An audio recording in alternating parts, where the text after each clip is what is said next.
Ever wanted some quiet time but still need to stay reachable for a few important people?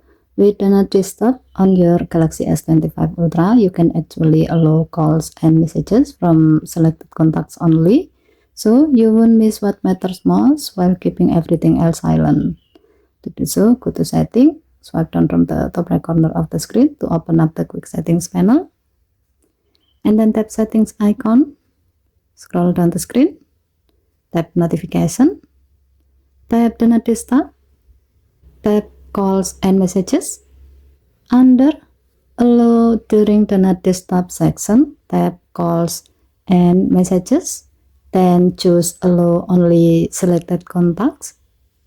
Next, tap the plus icon to add the people you want to allow.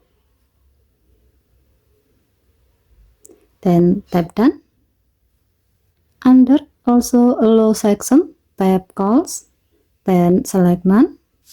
Next, tap Messages and also select None. With this setting, now only the contacts you added will be able to call or message you when Do Not Disturb is turned on.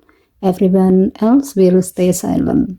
So that's how you can stay focused or rest peacefully without missing messages or calls from those who really matter. Simple setup but super handy when you need balance between peace and connection. Okay, thank you for watching. Please help to like and subscribe. Have a nice day.